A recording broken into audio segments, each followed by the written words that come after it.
In order to make global changes to your website like your theme and menus, go to Appearance and then select Customize. Later, we'll take a look at menus, right? So for now, select Customize. Now, one of the first things you want to change on your website is this little icon here at the top. It's called favicon, right?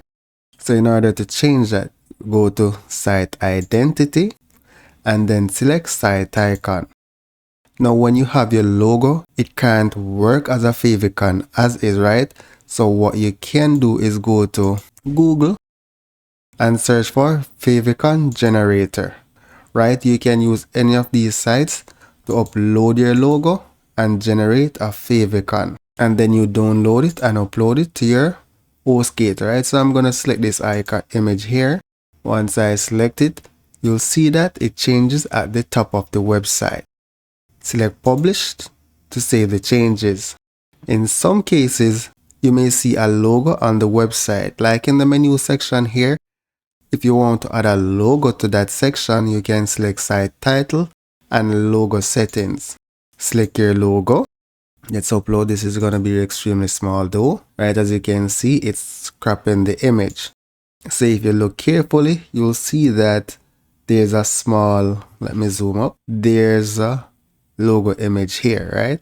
So that is just for demonstration purposes. I do not want a logo icon there. Now you can increase the size of it by using the logo width slider and increase the size of your logo, right? Now as you can see, you can change the site welcome here.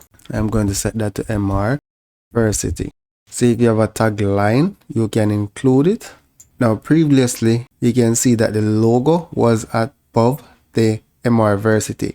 So you have the option to make them in line, right? So you just turn on the slider to make them in line. Now if I increase the size of the logo, you'll see that they're in the same line. Now these little icons here are indication of different. These little icons here represent different devices. So this is like a laptop. This is your iPod and this is your mobile phone. So this is saying that your site favicon will be visible on those devices. So if I select the site favicon here, if I want to, I can choose a different site favicon based on the devices, right? So I'm going to step back. I'm not making any changes there. Now, one thing to note, even though these tutorials may be like 2 to 3 minutes or even 4, getting your site to a perfect level or a standard where you want it, right? It's gonna take some time, edit, and get it where you want it. Unless you're completely satisfied with the default template, it's gonna take some time. So my goal here is just show you the places that you need to go to change some of the key items on your website. Now the next thing you want to look at is your menus. So let me scroll down. So if you take a look, I don't have a menu at the bottom of my page. So if I want to add some additional links like say privacy policy, terms of use, things like that, I can now create a second menu and add different links to that menu and then add it to the footer section. So here's the footer and this section is the header. That is for those who are new to website development. And this middle portion here is your body, right? So I'm just going to call this menu footer. I'm going to set it as footer menu and then select next.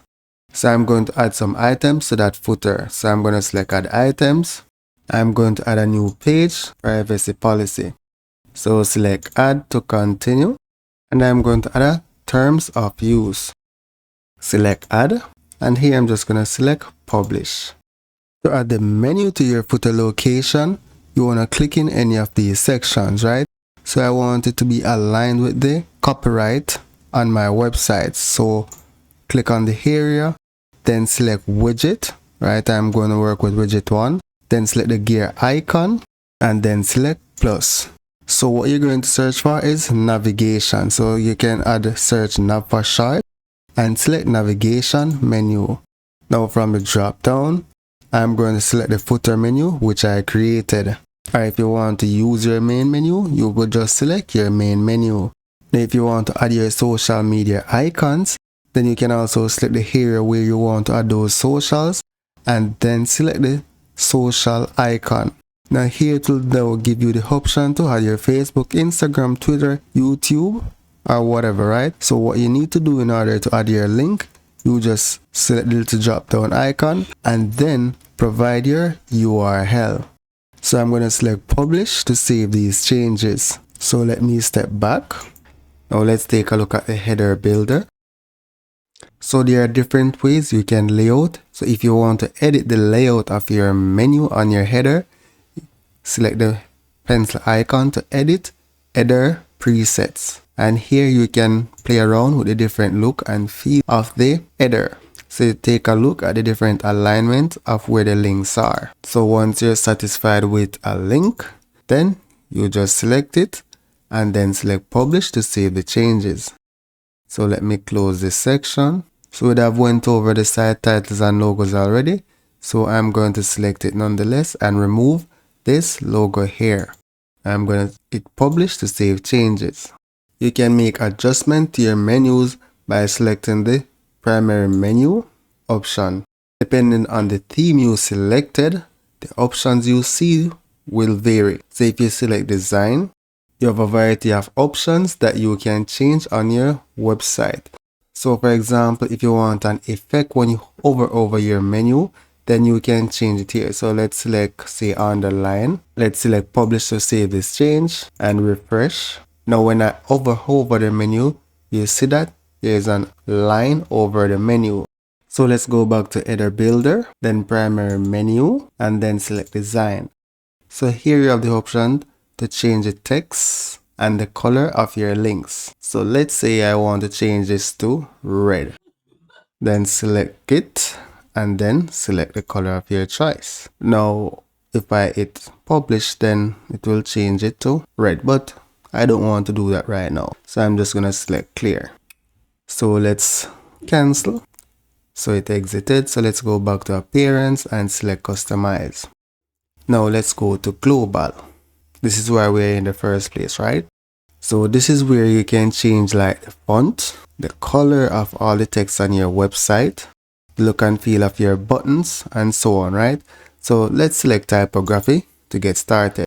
So on your website, you have different elements. So you have your headings and your paragraphs. So for example, this here is a heading. You have from heading 1 to 86. So to demonstrate that, I'll just be hopping over to w3school.com.